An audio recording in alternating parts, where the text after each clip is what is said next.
Welcome to tutorial 6। आज हम लोग डिस्कस करेंगे कंडीशनल स्टेटमेंट्स क्या होते हैं पाइथन में। इनको डिस्कस करने से पहले हम लोग सीखते हैं आज प्रोग्रामिंग कंस्ट्रक्ट किसे कहते हैं, और आज हम लोग डिस्कस करेंगे इसमें से selective construct.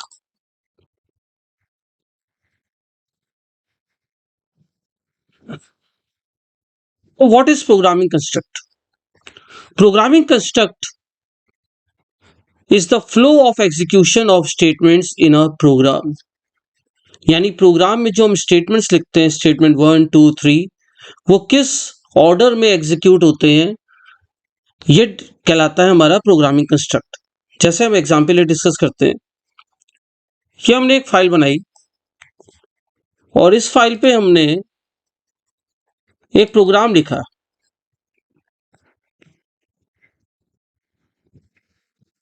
a equal to 10, b equal to 20, c equal to a plus b, और फिर हमने लास्ट लाइन में लिख दिया प्रिंट c। यहाँ पे एक वर्ड यूज हुआ है स्टेटमेंट्स। स्टेटमेंट्स किसे कहते हैं? वो आप प्रोग्राम में हर लाइन लिखते हैं प्रोग्राम की, वो इसकी स्टेटमेंट है। For example a equal to 10, ये हमारा स्टेटमेंट 1 है। इसी तरीके से a इक्वल टू 20 को हम कह सकते हैं हमारा स्टेटमेंट 2 है। यानी each line of code in a program is called statement. ये हमारा स्टेटमेंट 2 है। इसी तरीके हम कह सकते हैं कि हमारे इस प्रोग्राम में 4 स्टेटमेंट्स हैं। अब आता है कि सिक्वेंशियल प्रोग्रामिंग क्या होती है। ये अभी हम लोग ने जो प्रोग्रामिंग प्रैक्टिस करी अभी तक, ये सिक्वेंशियल प्रोग्रामिंग थी। सिक्वेंशियल प्रोग्रामिंग क्या होता है? जितने भी स्टेटमेंट्स हैं वो एक के बाद एक एग्जीक्यूट होते हैं इन सीक्वेंस। फॉर एग्जांपल, पहले पाइथन इंटरप्रेटर एग्जीक्यूट करेगा a इक्वल टू 10, फिर b इक्वल टू 20, फिर c equal to a plus b, और फिर एग्जीक्यूट करेगा प्रिंट c। इसमें हर लाइन एग्जीक्यूट होना जरूरी है। इसको हम लोग बोलते हैं सिक्वेंशियल। इसमें सारे स्टेटमेंट्स एग्जीक्यूट होते हैं सिक्वेंशियली। ठीक है, जैसे हम लोग ने अभी तक finding sum of two numbers किया, to find the area of circle किया, सिंपल और कंपाउंड टेस्ट किया, ये सब एग्जाम्पल है हमारी सिक्वेंशियल प्रोग्रामिंग के। आज हम लोग डिस्कस करने आ रहे हैं सेलेक्टिव और डिसीजन कंस्ट्रक्ट क्या होते हैं। इसको समझाने से पहले मैं आपको एक वर्ड यहाँ पे यूज हुआ है, डिसीजन।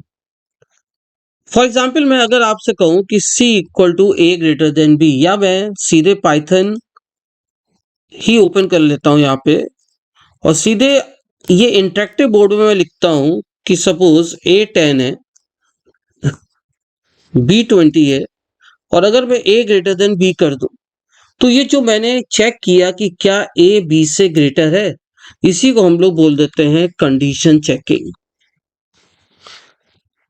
यानी डिसीजन मेकिंग। यहाँ पे पाइथन चेक करेगा क्या a की वैल्यू b से ज्यादा है। अगर है तो ट्रू दे देगा, नहीं तो फॉल्स दे देगा, बूलियन वैल्यू। जैसे यहाँ 10 ग्रेटर देन 20 नहीं है, देखेंगे आप आउटपुट फॉल्स आ रहा है, एफ कैपिटल ये कीवर्ड है। इसी तरीके से अगर मैंने लिख दिया होता 24 ग्रेटर देन 12, तो ये आउटपुट आ जाता ट्रू। इसको हम लोग बोलते हैं कंडीशन चेकिंग। आज तक हम लोग ने इस तरह का कोई भी प्रोग्राम नहीं बनाया जिसमें कंडीशन चेक हो रही हो। तो कंडीशन चेकिंग में क्या होता है कि दो पार्ट होते हैं।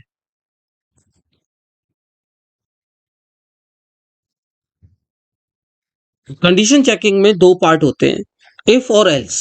फॉर एग्जाम्पल, जैसे हम लोग ने इंग्लिश में इस तरह के सेंटेंस टाइप किए होंगे या पढ़े होंगे कि if it rains today then I will carry an umbrella else not. हम लोग इंग्लिश में भी इफ एल्स का यूज करके सेंटेंसेस फ्रेम करते हैं। अगर मैं आपसे कहूं कि इस सेंटेंस में कंडीशन क्या है, व्हाट इज कंडीशन, तो आप कहेंगे इफ इट रेन्स टुडे, यानी अगर आज बारिश होती है, ये कंडीशन है। अब इसका या तो आंसर हमें मिल सकता है ट्रू, या इसका आंसर हमें मिल सकता है फॉल्स। तो अगर कंडीशन ट्रू हो जाती है तो हमें क्या परफॉर्म करना है टास्क, कि आई विल कैरी एन अम्ब्रेला। और अगर यही कंडीशन फॉल्स हो जाती है तो हमें टास्क परफॉर्म करना है I will not carry an umbrella. यानी डिपेंडिंग अपॉन द कंडीशन या तो ट्रू रिजल्ट आएगा या फॉल्स। ट्रू होने पे मैं अम्ब्रेला लेके जाऊंगा और नहीं तो नहीं ले जाऊंगा। अब सेम चीज अगर मुझे पाइथन में प्रोग्राम के थ्रू करनी हो, फॉर एग्जांपल मैं आपसे कहूं कि write a program in Python to find the greatest of two numbers. आपने देखा यहां पे मैंने जो ये सेंटेंस लिखा इसके स्टार्टिंग में हैश लगाया है। आप पाइथन में जब भी कोई सेंटेंस के स्टार्टिंग में बिगनिंग में हैश लगा देते हैं तो उसे पाइथन एक कमेंट ट्रीट करता है। सिमिलरली सी प्लस प्लस और जावा में सी प्लस प्लस और जावा में कमेंट बनाने का तरीका था, हम फॉरवर्ड स्लैश लगा देते थे दो बिगिनिंग ऑफ द स्टेटमेंट। और अगर मल्टीपल लाइन स्टेटमेंट है तो हम लोग ये कर देते हैं स्टार्टिंग में एस्ट्रिक स्लैश एस्ट्रिक और जहां एंड हो रहा होता है लाइन वहां पे एंड पे लिख देते हैं एस्ट्रिक फॉरवर्ड स्लैश। इसको हम फर्दर डिस्कस करेंगे कि पाइथन में मल्टी लाइन कमेंट्स कैसे देते हैं। तो हम अब प्रोग्राम क्या डिसाइड करना चाह रहे हैं कि हमें दो नंबर में से ग्रेटेस्ट फाइंड करना है। इसका मतलब हमें यूजर से दो नंबर इनपुट लेने पड़ेंगे। Int input enter first number और b equal to int input enter second number. अब इसके बाद क्या करें? अब इसके बाद हमें आना चाहिए कि सेलेक्टिव और डिसीजन कंस्ट्रक्ट कैसे यूज करते हैं। तो सेलेक्टिव और डिसीजन कंस्ट्रक्ट में सबसे तीन तरीके के स्टेटमेंट आते हैं, इफ एल्स, इफ एलिफ और नेस्टेड इफ एल्स। तो सबसे पहले हम लोग इफ एल्स चेक करते हैं। याद रखिएगा इफ एल्स सिर्फ सिंगल कंडीशन चेक करने के लिए यूज किया जाता है। जैसे ये प्रोग्राम है हमारा और इस प्रोग्राम में मैं आपसे कह रहा हूं कि write a program to find the greatest of two numbers. तो आप ये चेक करिए कि यहाँ पे कितनी कंडीशन चेक हो रही है। एक ही कंडीशन होगी, क्यों? या तो ए बी से बड़ा होगा, नहीं तो नहीं। तो कंडीशन एक है, या तो इफ या एल्स। तो इसके लिए कैसे यूज करते हैं अगर आप देखें ध्यान से,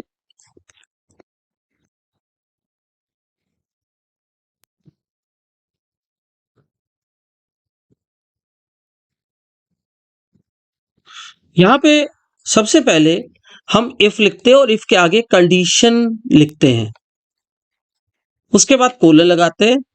अब हम इफ के अंदर वो स्टेटमेंट लिखते हैं जो इफ ट्रू होने पे, यानी इफ की कंडीशन ट्रू होने पे एग्जीक्यूट होंगे। ये स्टेटमेंट्स की कोई लिमिटेशन नहीं है, आप जितने भी स्टेटमेंट चाहें इफ के अंदर लिख सकते हैं। और अगर ये कंडीशन फॉल्स हो जाती है तो इफ के नीचे हम एल्स लगाते हैं, एल्स के आगे भी कोलन है और इसके अंदर भी हमें जितने स्टेटमेंट एग्जीक्यूट होने हैं कंडीशन फॉल्स होने पे वो एग्जीक्यूट होती है। अब आपको यहाँ चीज समझा दें, जब मैंने इफ के आगे यहाँ पे लेस देन और ग्रेटर देन साइन के बीच में कंडीशन लिखी है, ये पाइथन में सिंटेक्स लिखने का तरीका होता है। इनफैक्ट किसी भी प्रोग्रामिंग लैंग्वेज में सिंटेक्स का तरीका है। इसका मतलब होता है कि जब आप एक्चुअल कमांड देंगे तो ये लेस देन और ग्रेटर देन साइन आप एक्सक्लूड कर देंगे, हटा देंगे, पहली चीज। दूसरी चीज आपने देखी कि मैंने जब स्टेटमेंट वन स्टेटमेंट टू लिखा तो मैंने देखें यहां से स्टार्ट नहीं किया, यहां से इसको मैंने अंदर इंडेंट करके लिखा, स्टेटमेंट वन स्टेटमेंट टू। ये पाइथन में बहुत ही इंपॉर्टेंट चीज है, इंडेंटेशन। यानी लेफ्ट मार्जिन से अंदर की तरफ आपको लिखना पड़ेगा स्टेटमेंट्स अगर कोई ब्लॉक है। तो इफ के अंदर जितने स्टेटमेंट्स लिखे वो इफ ब्लॉक, एल्स के अंदर जितने लिखे स्टेटमेंट्स वो एल्स ब्लॉक कहलाता है। जैसे मैं आपको एक करके दिखाता हूं। जैसे ये आपके सामने यहाँ पे प्रोग्राम लिख रहा हूं, दो नंबर्स इनपुट ले लिए। अब देखिए यहाँ पे सिंटेक्स, इफ कंडीशन, तो मैंने लिखा इफ कंडीशन क्या है, अगर ए बी से बड़ा हो यानी ए ग्रेटर देन बी, फिर देखिए कंडीशन बाद कोलन लगा। अब आपने देखा मैंने जैसे ही एंटर प्रेस किया हमारा कर्सर ऑलरेडी अंदर की तरफ शिफ्ट होके आ गया, यानी इसे बोलते हैं इंडेंटेशन।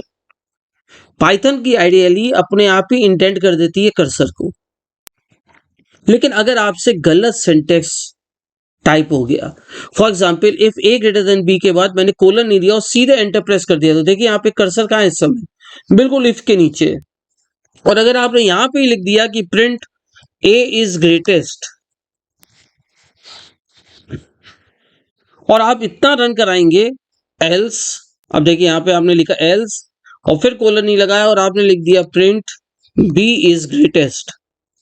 जैसे हम लोग की प्रैक्टिस पड़ी है सी सी प्लस जावा में, जहां पे इंडेंटेशन का कोई स्पेसिफिक कंपलसरी रोल नहीं है, हम कैसे भी लिख सकते हैं, इंडेंट करें ना करें सी सी प्लस जावा में वर्क करता है, कोई एरर नहीं आता है। लेकिन पाइथन में इंडेंटेशन बहुत जरूरी है। अगर हम इस प्रोग्राम को रन करेंगे तो आप देखेंगे यहाँ पे एक एरर आ रहा है एक्सपेक्टेड कोलन। इसका मतलब हमने इफ के ए ग्रेटर देन बी के आगे कोलन नहीं दिया और एल्स के आगे भी कोलन लगता है, जैसा हमारा ये सिंटेक्स कहता है। देखिए अगर आप ध्यान से देखें तो अब हम यहाँ पे इसको रन कराते हैं। अब आप देखेंगे यहाँ पे इंडेंटेशन एरर आएगा। देखिए ध्यान से क्या लिखा है, expected an indented block after if statement on line 4। इसका मतलब ये इफ हमें अंदर की तरफ शिफ्ट करना था, तो ये आपसे गलती क्यों हुई, क्योंकि आपने इफ के आगे कोलन लगाना भूल गए थे, तो उसने इंडेंट भी नहीं किया अपने आप। अगर ये लाइन में देखिए पीछे ले जाऊं बैक स्पेस से, अब मैं अपने आप एंटर करूं, देखिए अपने आप इंडेंट हो जाएगा। इसी तरीके से मैं स्प्रिंट को पीछे ले जाऊं और अगर आपको खुद इंडेंट करना है तो कीबोर्ड पे टैप की होती है, उसे प्रेस कीजिए, इंडेंट हो जाएगा। कभी भी पाइथन में स्पेसेस देके इंडेंट मत कीजिएगा, सही इंडेंटेशन नहीं होगा। अब मैं इस प्रोग्राम को रन करता हूं तो आप देखेंगे इसने मुझसे पूछा एंटर फर्स्ट नंबर। अब देखिए ये प्रोग्राम लिखा और ये मेरा आउटपुट है। मैंने फर्स्ट नंबर दिया 45, ये 45 किस में स्टोर होगा, ए में। सेकंड नंबर में दिया 34, किस में स्टोर होगा, बी में। अब ये चेक करेगा क्या 45 34 से बड़ा है, यस 45 इज ग्रेटर देन 34, तो आउटपुट आएगा ए इज ग्रेटेस्ट। इसको फिर से रन करते हैं। ये पूछ रहा है फर्स्ट नंबर 45 और मैं सेकंड नंबर दे दिया 78। नाउ 45 ए में स्टोर है, 78 बी में। क्या 45 78 से बड़ा है, नहीं, तो एल्स में आगे दे देगा बी इज ग्रेटेस्ट। इसका मतलब ये अगर हम देखें यहाँ पे तो कितनी कंडीशन चेक हो रही है, सिर्फ एक कंडीशन जो इफ के आगे लगती है उसे बोल रहा है, इफ एल्स में। तो यहां पे ये कंडीशन है और ये सिंगल कंडीशन है हमारी। अगर ये ट्रू है तो इफ ब्लॉक एग्जीक्यूट होगा, अगर फॉल्स है तो एल्स ब्लॉक एग्जीक्यूट होगा, जैसे हम लोग इंग्लिश में इफ एल्स यूज कर रहे थे। अब आप जैसा देख सकते हैं यहाँ स्क्रीन पे मैंने लिखा है कि एल्स ब्लॉक ऑप्शनल होता है। ऑप्शनल का मतलब क्या होता है, यहाँ आपको बता दूं। ऑप्शनल का मतलब ये होता है कि मान लीजिए मैं एल्स ब्लॉक नहीं लिखता हूं तो पाइथन कोई एरर नहीं देगा, लेकिन अगर आपकी कंडीशन फॉल्स है तो कोई आउटपुट भी नहीं आएगा। फॉर एग्जाम्पल मैं इसको फिर से रन करता हूं, आउटपुट स्क्रीन क्लियर कर दी मैंने। अब मैंने फिर से रन किया, 45 पहले दे दिया 23 और 12, तो क्या 23 12 से ज्यादा है, ये देखिए मैंने लिखा है यहाँ पे यस, तो देखिए आउटपुट आ गया। लेकिन यही अगर मैं इस तरह लिखूं 23 और सेकंड नंबर दे दूं 45, अब 23 45 से बड़ा नहीं है, तो आपने एल्स पार्ट नहीं लिखा है तो कोई एरर नहीं है, लेकिन आउटपुट भी नहीं आया। तो ये अच्छी प्रैक्टिस है कि आप ट्रू कंडीशन के लिए भी स्टेटमेंट लिखें और फॉल्स के लिए भी। आगे चल के हम लोग पढ़ेंगे कि कभी कभी सिर्फ हमें ट्रू कंडीशन के लिए स्टेटमेंट लिखने होते हैं, इसलिए एल्स को ऑप्शनल बनाया गया है। तो एक बार देख लेते हैं कि इफ एल्स का यूज क्या होता है। पहली चीज, ये सिंगल कंडीशन चेक करने के लिए होता है। इफ के आगे कंडीशन लिखते हैं। अब आपने देखा होगा यहाँ पे मैंने जब कंडीशन लिखी तो मैंने इस तरह के ब्रैकेट्स के बीच में नहीं लिखी लेस देन और ग्रेटर देन, एरर आ जाएगा, रन कराइए इसे, इनवैलिड सिंटेक्स। एक्चुअल कमांड देते वक्त आप लेस देन ग्रेटर देन के बीच नहीं लिखेंगे। नेक्स्ट, उसके बाद देखिए मैंने अंदर की तरफ लिखा स्टेटमेंट 1, एक और ज्यादा होता तो मैं यहीं पे लिखते स्टेटमेंट 2। और मैं आपको एक बार फिर से करके दिखा देता हूं कि सपोज मैंने ए ग्रेटर देन बी कोलन लिखा हो, देखिए यहाँ पे लिखा प्रिंट ए, मान ली ए ही बड़ा है, और देखिए जैसे ही मैंने एंटर किया तो कर्सर प्रिंट के नीचे आ रहा है, क्योंकि वो एक्सपेक्ट कर रहा है कि शायद आप इफ के अंदर एक से ज्यादा स्टेटमेंट लिखें। अगर आपको नहीं लिखने तो बैक स्पेस करके इफ के नीचे लाइए कर्सर और वहां पे एल्स लिखिए प्रिंट बी, दैट्स ऑल। इसको रन कराते हैं एक बार। अब यहाँ पे वैल्यू प्रिंट हुआ गई है। फॉर एग्जाम्पल फर्स्ट वैल्यू हमने दी 23, सेकंड 12, तो देखिए ग्रेटेस्ट नंबर प्रिंट हो गया। तो पहले इफ एल्स में पहले कंडीशन इवेल्युएट होती है, अगर ये ट्रू है तो इफ ब्लॉक एग्जीक्यूट होता है, और अगर ये फॉल्स है तो एल्स ब्लॉक एग्जीक्यूट होता है। बहुत ही सिंपल है। अब हमने पहला प्रोग्राम कर लिया है, एक सेकंड प्रोग्राम करते हैं कि कोई भी नंबर यूजर से इनपुट मांगेंगे और चेक करेंगे वो 5 से डिविजिबल है या नहीं। तो चलिए एक नंबर इनपुट मांगते हैं, एंटर एनी नंबर। अब डिविजिबिलिटी क्या होती है? 5 से डिविजिबल का मतलब है कि उस नंबर को अगर हम 5 से मॉडुलस करें तो रिमाइंडर 0 है। तो यहाँ पे नंबर किस में, ए में, किससे मॉड करना है, 5 से, किसके इक्वल है, 0 के, रिमाइंडर भी 0 आना चाहिए ना। तो प्रिंट कर देंगे डिविजिबल बाय 5,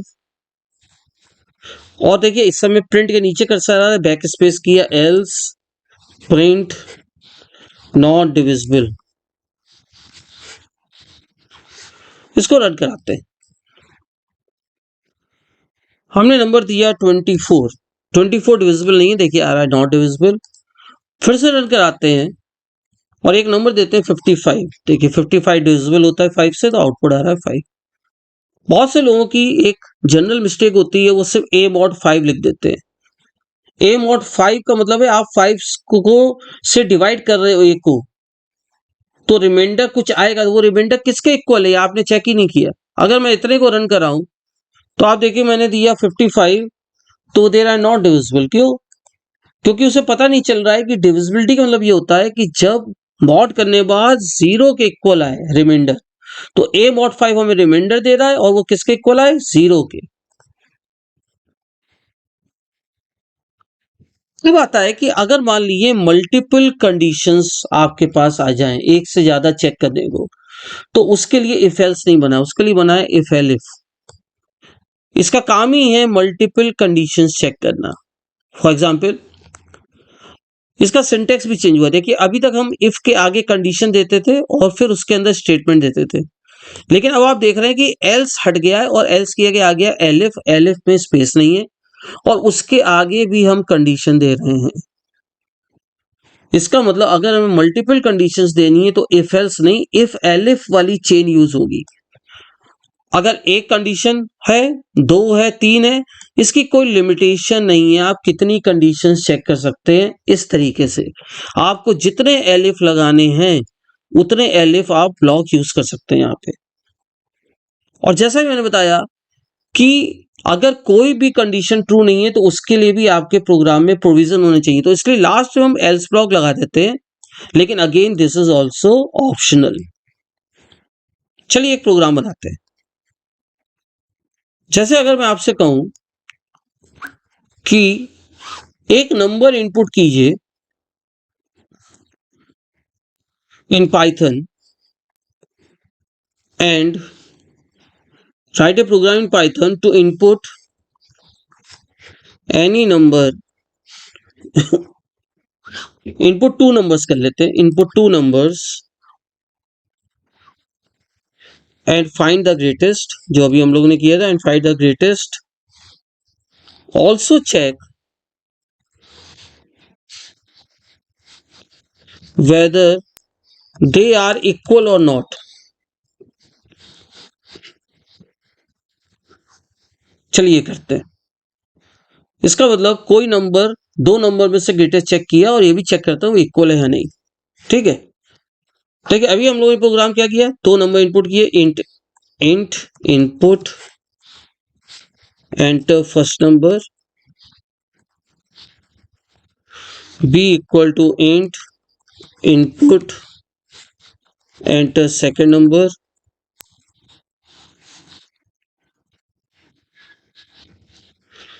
अभी तक हम ये कह रहे थे if a greater than b print a else print b। इस प्रोग्राम में एक टेक्निकल एरर है कि सपोज अगर यूजर दोनों नंबर सेम इनपुट कर दे, फॉर एग्जांपल अगर मैंने यहाँ पे लिख दिया 12 और अगेन यूजर सेकंड नंबर 12 दे दे तो क्या आएगा? आप लोग से अगर मैं पूछूं तो आप लोग तुरंत बोलेंगे सर एरर। याद रखिएगा एरर से पाइथन तभी देता है जब सिंटेक्स में एरर हो। मैंने यहाँ पे सिंटेक्स दिया नहीं और प्रोग्राम रन होके इनपुट मांग रहा है, एरर तो है ही नहीं। हाँ, अगर गलत आउटपुट होता है तो लॉजिकल एरर होता है और कोई भी प्रोग्रामिंग लैंग्वेज लॉजिकल एरर नहीं डिटेक्ट कर पाती है, वो आप ही को ही डिटेक्ट करना होगा। अब चलिए यहाँ पे रखते हैं कि क्या इसका मतलब क्या हुआ कि क्या इफ 12 ग्रेटर देन 12 है? आप ही बताएं। बिल्कुल नहीं है, क्योंकि ये दोनों इक्वल हैं। तो ये कंडीशन पाइथन में फॉल्स जनरेट करेगी और फॉल्स होने में कौन सा पार्ट एग्जीक्यूट होता है? Else part. इसका मतलब एल्स पार्ट में आके वो बी की वैल्यू प्रिंट कर देगा 12। चलिए रन कराते हैं, देखिए आप। यानी इसने अभी दे दिया कि 12 ग्रेटेस्ट है, जबकि ये लॉजिकली इनकरेक्ट आउटपुट है। क्यों? दोनों नंबर इक्वल होने पे हम ग्रेटेस्ट नहीं निकाल सकते हैं। यहाँ पे सही आउटपुट आना था बोथ नंबर्स आर इक्वल। तो देखिए कैसे करेंगे। अब यहीं पे हम एक कंडीशन और लिख देंगे, elif A B greater than A तो प्रिंट बी, जैसे हम लोग ने अभी किया था। और लास्ट में लिख देंगे अगर ए भी बड़ा नहीं है बी भी बड़ा नहीं है, इसका मतलब बोथ आर इक्वल, यानी दोनों नंबर्स हमारे इक्वल हैं। आई थिंक आप मेरा पॉइंट समझ रहे हैं कि यहाँ पे मुझे इस प्रोग्राम में दो कंडीशन चेक करने की जरूरत पड़ी कि ए बी से बड़ा है या बी ए से बड़ा है, और अगर दोनों नहीं है तो यानी दोनों नंबर इक्वल है। तो यहाँ पे इफ एल्स ना यूज होके इफ एलिफ यूज होगा। चलिए अब इसको रन कराते हैं। मैंने पहला नंबर दिया 12, दूसरा दिया 12। अब देखिए क्या आ रहा है, बोथ इक्वल। कैसे हुआ? यहां पे सबसे पहले उसने चेक किया कि क्या 12 ग्रेटर देन 12 है, कंडीशन हो गई फॉल्स।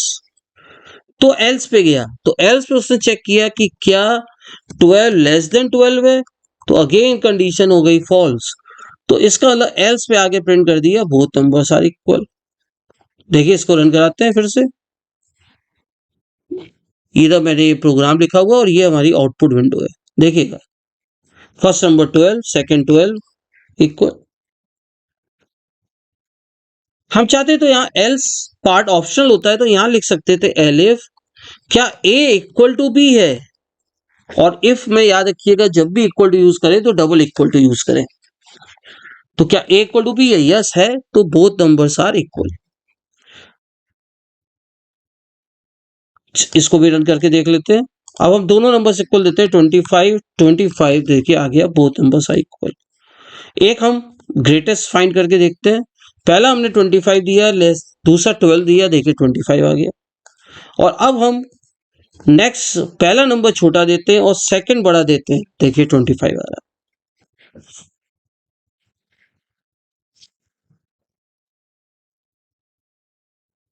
सेकंड प्रोग्राम जो हम लोग को देखना है कि कोई भी नंबर इनपुट करिए 1 और 7 के बीच में और करस्पॉन्डिंग डे प्रिंट कराइए।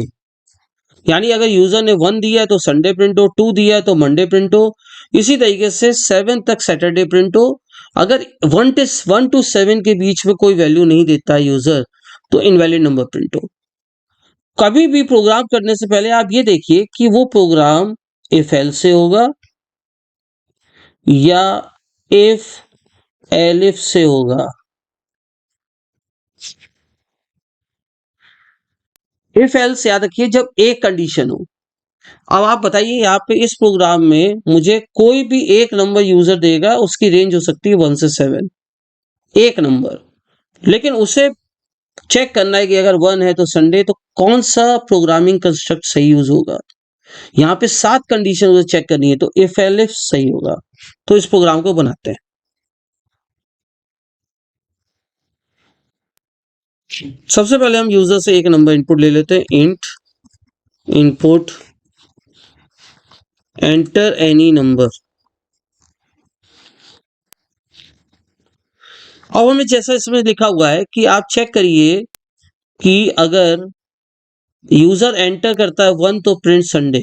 तो देखिए मैं यहाँ पे लिख देता हूँ कि अगर ए यूजर इक्वल है 1 तो प्रिंट कर दिए संडे यानी वीक का पहला दिन। एलिफ अगर ए 2 है तो प्रिंट कर दिए मंडे। अब मैं इसको कॉपी पेस्ट कर लेता हूँ और चेंजेस कर देता हूँ। देखिए यहाँ पे बैक स्पेस आएगा, यहाँ पे बैक स्पेस आएगा, back space, back space, back space. कितनी कंडीशन चेक हुई? A equal to 2, A equal to 3, A equal to 4, A equal to 5, A equal to 6 और ए इक्वल टू 7। तो यहाँ मंडे था, यहाँ ट्यूसडे कर देते हैं, या वेडनेसडे लिख देते हैं, या थर्सडे लिख देते हैं, या फ्राइडे, और यहाँ हम लिख देते हैं सैटरडे। इस प्रोग्राम को रन करते हैं। मैंने दिया 3 तो देखिए 3 पे ट्यूसडे आ गया। मैं फिर से रन करता हूँ इसे। अब मैंने दे दिया 7 तो देखिए 7 पे आ गया सैटरडे। लेकिन आपका प्रोग्राम याद रखिएगा, अगर सही इनपुट के लिए वर्क कर रहा है तो गलत इनपुट के लिए वर्क करना चाहिए। अब मैं 1 से 7 के बीच वैल्यू ना देख के 8 दे दूं, कोई आउटपुट ही नहीं आ रहा है। इट मीन्स आपका प्रोग्राम अभी एफिशिएंट प्रोग्राम नहीं है, एरर फ्री प्रोग्राम नहीं है। क्यों? क्योंकि ये रॉन्ग इनपुट हैंडल नहीं कर पा रहा है। मैंने 90 दे दिया तो मुझे क्या यहाँ पे एक दे देना था कि अगर एल्स यानी ऊपर में से कुछ भी इनपुट ना दे यूजर तो प्रिंट कर देंगे इनवैलिड इनपुट। अब हम प्रोग्राम को फिर से रन करके देखते हैं। मैं माइनस में दे देता हूं वैल्यू, देखिए इनवैलिड इनपुट। फिर से रन किया मैंने। अब मैं यहाँ पे दे देता हूँ 12 वीक का दिन नहीं होता है, वीक डे नहीं है, इनवैलिड इनपुट। तो आप लोग के लिए कुछ असाइनमेंट मैंने रखे हैं। पहला प्रोग्राम आपको करना है कि input any number check whether it is even और ऑड। इवन वो होते हैं जो 2 से डिविजिबल होते हैं, और जो 2 से डिविजिबल नहीं होते वो ऑड होते हैं। कोई भी नंबर इनपुट कीजिए, बताइए क्या वो पॉजिटिव है, नेगेटिव है या जीरो है। इसमें आपको खुद सोचना है कि इफ एल्स यूज होगा या इफ एल इफ, इनमें में आप देखिएगा। और लास्ट में है कि 0 से 9 के बीच कोई डिजिट इनपुट कीजिए और बताइए वो डिजिट वर्ड्स में प्रिंट कीजिए उसको। अगर वो 0 डिजिट देता है तो वर्ड्स में ZERO आ जाए, अगर वो डिजिट 1 देता है तो वर्ड्स में ONE आ जाए, एंड सो ऑन, ये 9 तक हो जाए। और अगर 0 से 9 के बीच नहीं देता है तो प्रिंट हो जाए इनवैलिड डिजिट। थैंक यू, मिलते हैं नेक्स्ट लेक्चर में। Good bye.